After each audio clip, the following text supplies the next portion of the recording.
O Minuto Tributário vem começando aqui nesta manhã de sexta-feira, excepcionalmente substituindo o dia de ontem, que foi feriado. E aí vamos trazer as principais notícias tributárias para você, que está no Instagram da ITS e também no Spotify por meio do TextCast. Primeira notícia que a gente quer trazer para vocês, que a gente acha muito importante, a trazer para debate, é que o STF julgará sobre a exclusão do ISS da base de cálculo da CPRB, que é a contribuição previdenciária que incide sobre a receita bruta. O primeiro ponto que eu quero explicar para vocês é o que é CPRB. CPRB é aquela contribuição que foi criada em 2011 em substituição à contribuição patronal incidente sobre a folha, que é a CPP, que a gente chama. A CPP, vou fazer um parêntese, a CPP é aquela contribuição que incide sobre a alíquota de 20% sobre o salário base dos meus empregados, tá? Que são de algumas rubricas específicas que compõem a minha folha.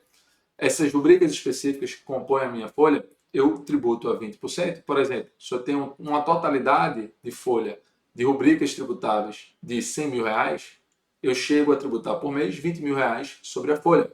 Em 2011, criou-se, por meio do governo de Dilma Rousseff, a CPRB, em substituição à CPP, que é essa contribuição que incide sobre a folha, justamente para desonerá-la, para gerar e fomentar o emprego. E essa contribuição, ela passou, em vez de ser tributada sobre a folha, passou a ser tributada sobre a receita bruta, que nada mais é, como você já sabe, como a gente já discutiu no Minuto Tributário de número 5, Minuto Tributário número 4, 6, que a gente falou da exclusão do ICMS, que a receita bruta é justamente o produto da venda de bens e da prestação de serviços, essa receita que oferece esse faturamento, somada com algumas outras rubricas que se encontram no artigo 12 do Decreto-Lei 1598, que tem lá detalhando que é a receita bruta. Para a gente, o que importa agora é justamente o produto, da venda de bens e também dos serviços, ou seja, aquela quantia que foi gerada em decorrência disso. No caso concreto, a gente sabe que em 2017 foi julgada a tese mãe, que é a exclusão do ICMS das bases do PIS e da COFINS, que é uma tese que gerou ali, em tese, um déficit aos cofres públicos de 250 bilhões de reais. Tá? Por quê? Porque na venda de bens e na prestação de serviços, a compor a receita bruta, dentro da receita se encontram esses tributos, que a gente pode denominar por indiretos, embora essa conceituação seja um pouco ultrapassada, mas são os tributos que estão dentro da receita bruta. São tributos também que, às vezes, se tem o que a gente chama, por meio do GROSSAP, da precificação e da tributação por dentro, tá? Que está ali incluída na sua própria base de cálculo.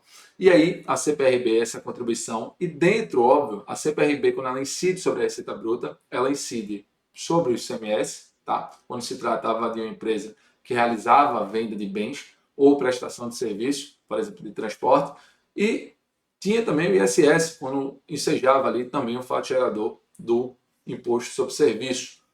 O que é que acontece na prática? É que, aproveitando-se daquele leading case de 2017, da decisão do RS 574706, os contribuintes passaram a adotar algumas teses filhotes, ou seja, se exclui o ICMS da base de cálculo do PIS e da COFINS, que é a receita bruta, vamos fazer a exclusão do ICMS e também do ISS do PIS e da COFINS, mas também vamos fazer da CPRB, que também incide sobre a mesma receita bruta, que é aquela prevista no Decreto-Lei 1598, que toma por base o mesmo artigo constitucional para sua incidência. Logo, qual era a lógica dos contribuintes? Se o STF pacificou o que é a receita bruta, que está previsto no artigo 195, inciso 1º, a linha A da Constituição, para o PIS e para a COFINS, vamos também fazer valer dessa aplicação desse artigo para a CPRB.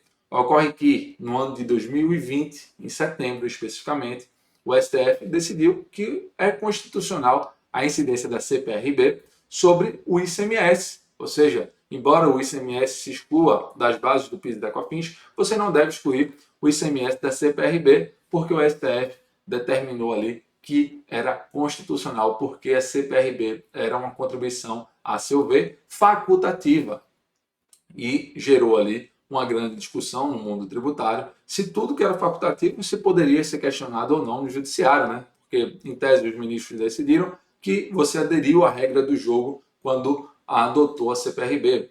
Alguns pontos da exclusão do ICMS da CPRB precisam ser esclarecidos, como, por exemplo, o período que a CPRB era obrigatória, foi entre, salvo engano, foi em 2012 e 2015. é o período que ela passou a ser obrigatória e depois passou a ser facultativa, que as empresas faziam um planejamento interno para ver se valeria a pena ou não, mas durante esse período falta o STF esclarecer, e se o STF esclarecer pode ser favorável ou contrário ao contribuinte, e aqui eu vou fazer um parêntese. Recentemente, acho que ainda nesta semana, os advogados da causa da exclusão do CMS da CPRB opuseram embargos de declaração justamente para discutir este tema, tá? Ele vai ser discutido numa próxima sessão. Agora, o fato dessa notícia é que ela pega justamente, também toma por base a exclusão do CMS na base de cálculo do PIS e da COFINS, e quer excluir o ISS.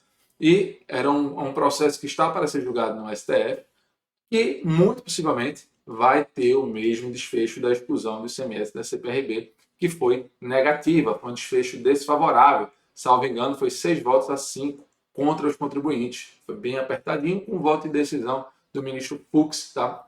E aí, muito possivelmente, vai haver aí a afirmação da tese em sentido favorável ao fisco e desfavorável aos contribuintes, tá bom? Sem querer quebrar expectativas, mas é isso que a lógica aí nos faz ocorrer, justamente pela razão de decidir adotada pelo Supremo naquela primeira situação, que foi a facultatividade da CPRB. Agora, o que a gente pode ter de esperança é que se pacifique a questão do período que a CPRB era obrigatória, né, que é algo que pode ser trazido à tona, que já foi trazido nos embargos e vai ser debatido pelos ministros do Supremo, certamente, quando forem tratados os embargos, que trata da tese ICMS excluindo-se da CPRB, mas isso já pode ser discutido e adiantado com relação à exclusão do ISS da CPRB.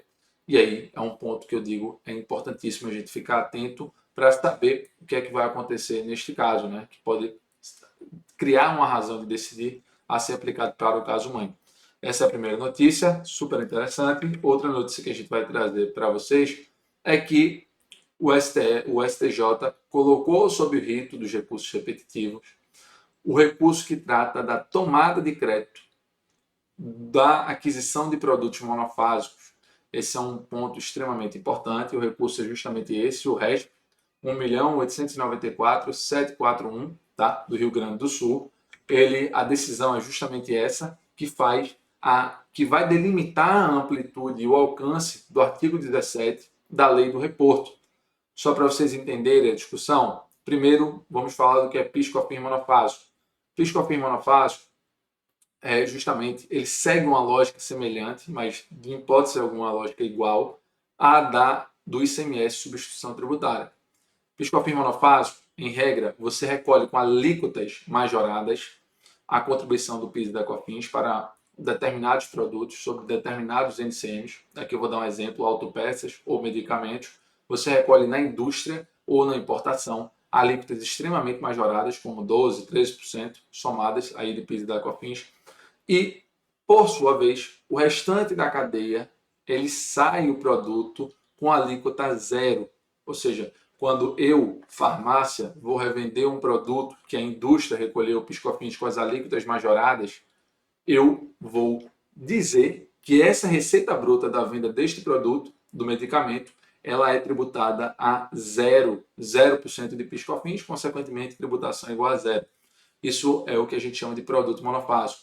E qual é a grande discussão neste caso? Os contribuintes passaram a querer tomar crédito do custo de aquisição desses produtos, embora sejam revendidos sob a sistemática monofásica. Na prática, o que é que eu vou dizer para vocês? Na prática, isso quer dizer que eu, por exemplo, uma distribuidora de medicamentos ou uma farmácia, eu compro um produto que não vem ali, por sua vez, quer dizer, quando sair esse produto do meu estabelecimento, não vai ter a tributação do PIS e da COFINS, porque ele vai estar zerado sobre essa receita bruta, mas eu quero multiplicar 9,25 sobre o custo de aquisição, tá? Em decorrência da não cumulatividade do PIS e da COFINS. Por exemplo, se eu compro um produto a 100 mil reais e vendo esse produto a 200 mil reais, vamos dizer assim, várias vendas desse produto, vendo a 200 mil reais, essa minha venda vai ter, em vez de 9,25, vai ter 0% de PIS e COFINS na saída e 9,25% tomando-se crédito na entrada do custo de aquisição, ou seja, eu tomaria crédito de R$ 9.250, tá? É isso que os contribuintes querem. E aí você pode estar pensando, poxa, que loucura, né? Porque os contribuintes querem isso, não faz lógica, porque o produto sai desonerado Eu sei, Pedro, que o ICMS, quando se tem uma saída isenta, tem que haver o estorno de crédito, tá? E eu vou lhe dizer, de fato, essa é uma sistemática para o ICMS. No caso do PIS e da COFINS, é um pouco diferente. No caso do PIS e da COFINS, a lógica é extremamente diferente. A da não cumulatividade é diferente do ICMS. Não se toma crédito do PIS/COFINS destacado, mas sim do custo de aquisição dos produtos.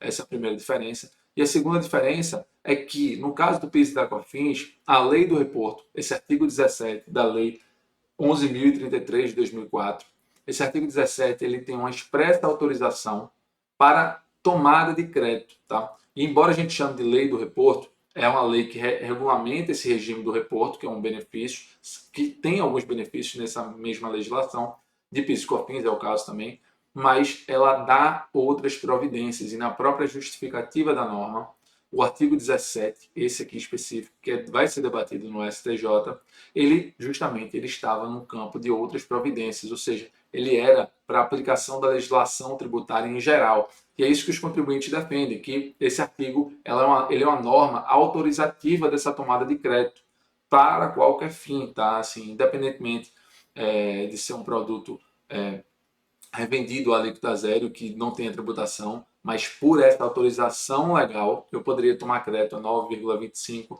do custo de aquisição desses produtos na minha entrada, tá? Na entrada do meu estabelecimento. Ponto importante, a repercussão é altíssima disso e só serve para as empresas que são do lucro real, porque, em regra, as empresas do lucro real, como eu sempre costumo falar, são elas que recolhem o PIS e COFINS pela sistemática não cumulativa, que tem essa tomada de crédito, né, do PIS e da COFINS para abater do PIS/COFINS gerado sobre a receita bruta quando da venda, tá? Quando da revenda dessas mercadorias.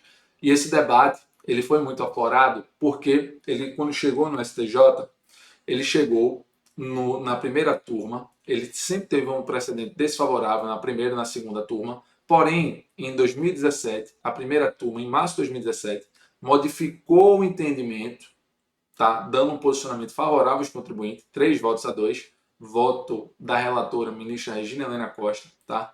E esse voto foi muito emblemático, foi numa rede de farmácias que conseguiu esse precedente e que passou a movimentar muito a advocacia propondo e levando essa tese para frente, tá? Levando essa tese em discussão. E existem hoje muitos processos no judiciário sobre esse tema. E, dada essa divergência entre a primeira turma do STJ, que passou a julgar favorável aos contribuintes, e a segunda turma, que julgava contrário aos contribuintes, houve a interposição por parte da Fazenda de o que a gente chama de embargos de divergência. Esse embargo de divergência ele acabou sendo julgado também neste ano, em fevereiro deste ano, salvo engano, de maneira desfavorável aos contribuintes. Isso quer dizer o quê? Que a primeira sessão do STJ já deu um posicionamento desfavorável aos contribuintes sobre esse tema. Primeira sessão, que ele compõe os ministros da primeira e da segunda turma. Logo, esse processo, por haver muitos processos, o que foi que o STJ agora fez? Disse, olha, embora eu tenha decidido isso em embargo de divergência, vamos agora decidir em sede de recurso repetitivo, com ampla eficácia para todos os processos que estão nacionalmente tramitando no judiciário, tá? E aí ele vai separou 2, 3 recursos para julgar e afetá-los ao rito repetitivo, aplicando-se o que for decidido de agora em diante aos demais processos que hoje tramitam, inclusive os processos administrativos, porque o CARF, por exemplo, deve guardar respeito ao que o STJ decide com amplitude e eficácia para todos, tá? E esse é um ponto super importante, eficácia imensa, mas para as empresas, volto a dizer, do lucro real. Então vamos ficar atentos, porém sabendo já que a tendência é que os contribuintes não venham a ter êxito, porque o precedente ele é negativo, tá? O precedente da primeira sessão ele já foi negativo e os contribuintes perderam de muito. Só tiveram 2 votos favoráveis, tá? Principalmente com a saída do ministro Napoleão, que se aposentou, e a saída do ministro Napoleão pela aposentadoria era um voto dos quais eram favoráveis aí ao contribuinte, tá bom? O último caso que a gente vai expor para vocês é que o STF voltou a julgar o caso do creditamento também do PIS e da COFINS. Quando a gente fala creditamento PIS e COFINS, já pensa em empresa optante do lucro real, justamente para tratar de algumas despesas, tá, de PIS e da COFINS, se pode ou não tomar crédito. Nesse caso, eu não estou falando de despesas de produtos que serão revendidos com alíquota zero porque eles são monofásicos. Neste caso em específico, eu estou falando de gasto com produtos que são sustentáveis, tá? O que a gente chama de aparas, restos, resíduos sólidos, que são produtos ali sustentáveis que por algum motivo as indústrias adquirem de sucateiros ou qualquer coisa do tipo, ou de micro e pequenas empresas, e dentre outras empresas também, que realizam a venda desses produtos, ou até de outra indústria que tem sobra, alguma coisa do tipo. E os ministros hoje votaram a julgar este tema, tá? Ele foi levado, foi feito pedido de vista há pouco tempo atrás pelo ministro Gilmar Mendes. Esse pedido de vista ele votou. O primeiro voto que tinha tido desse tema foi desfavorável aos contribuintes. A ministra Rosa Weber disse, olha, o artigo 47, tenho ele aqui, o artigo 47 e 48 da Lei 11.196 de 2005, eles são constitucionais. Isso é o que disse a ministra Rosa Weber, dizendo, olha, o que é que se decidia em geral? Esses dispositivos eles dizem que não pode os contribuintes, as indústrias, por exemplo, tomarem crédito desta determinada mercadoria, porque essa saída desses estabelecimentos, em regra, sairiam com PIS/COFINS suspenso. E aí, quando chega no STF, o que foi que a ministra Rosa Weber disse? Beleza, ele tem a saída suspensa, mas para as empresas que estão no lucro presumido e lucro real que realizam essa venda. Porém, a ministra Rosa Weber ela deu um voto parcialmente favorável aos contribuintes, dizendo que quando houvesse a saída de uma empresa desses resíduos, de uma empresa que fosse do Simples Nacional, a empresa que estivesse adquirindo, por algum motivo, esses resíduos sustentáveis, ela poderia tomar crédito. Esse é o voto da ministra Rosa Weber, que foi seguida pelo ministro Marco Aurélio. E aí abriu-se ali uma série de divergências, dentre elas encabeçadas e intituladas pelo ministro Alexandre de Moraes, ministro Gilmar Mendes. Aqui eu faço destaque para esses dois votos. Primeiro, ao ministro Alexandre de Moraes, que foi 100% contrário aos contribuintes, ou seja, ele aderiu ao voto da Rosa Weber numa parte, que é na parte mais ampla, ou seja, é constitucional o dispositivo e também sem ressalvas. Por que isso? Porque ele disse que a não cumulatividade do PIS e da COFINS, seguindo a doutrina tributária, ela é de eficácia limitada. É uma norma constitucional de eficácia limitada que depende de previsão legal, em lei. E a lei dispõe o que é que pode tomar crédito ou não. E se a lei do PIS e da COFINS, dessa lei 11.196, não permite tomada de crédito desses resíduos sustentáveis, não se trata de uma questão ambiental, segundo ele, é uma questão tributária.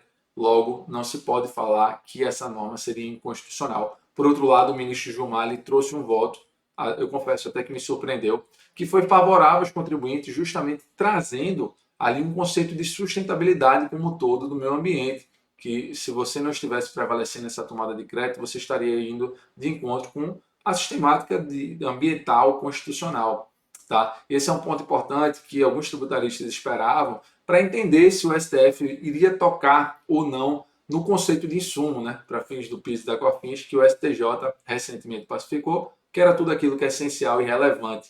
Mas o STF, me parece que neste caso, ele trata esse artigo 47 da Lei 11.196 de uma maneira muito mais ambiental e sustentável, né? Aquilo, olhando outros dispositivos e a Constituição como um todo, que eu confesso que eu achei muito interessante o voto do ministro Gilmar Mendes, julgou inconstitucional a totalidade, logo os contribuintes poderiam passar a tomar crédito destas despesas, e foi seguido pelo ministro Roberto Barroso e também a ministra Carmen Lúcia. Tá? Então, esse é um ponto importante, muito possivelmente vai ter desfecho desse caso recentemente e a gente pode falar nos minutos tributários futuros. Tá? Essa aqui, para você que está conseguindo enxergar direitinho, é a tese fixada por Gilmar Mendes, que são inconstitucionais os artigos 47 e 48, que vedam a apuração de crédito de PIS/COFINS na aquisição de insumos recicláveis. Volto a dizer, ele não modifica, ao menos da minha leitura, o conceito de insumo fixado pelo STJ. Ele não modifica. Ele apenas põe um adendo, e essa é uma preocupação particularmente minha, porque ele poderia restringir aquele entendimento do STJ, mas ele põe um adendo com relação ao meio ambiente, a essa questão sustentável, julgando inconstitucional esses dispositivos. Porém, a meu ver, por enquanto, né, neste primeiro momento, ainda que não tenha o trânsito julgado, de maneira mais limitada, ou seja, não foi uma maneira ampla como o STJ julgou sobre o conceito de insumo. Né? E assim a gente vai chegando ao fim. Esse aqui foi o voto da ministra Rosa Weber. Quem tiver a tese fixada por ela, quem tiver curiosidade, dá uma lidinha aqui. Tá? E assim, a gente vai chegando ao fim de mais um Minuto Tributário, ao ponto que eu já agradeço a vocês pela atenção. Bom finalzinho de semana para vocês. Tudo de bom, tá? Nos encontramos semana que vem. Forte abraço.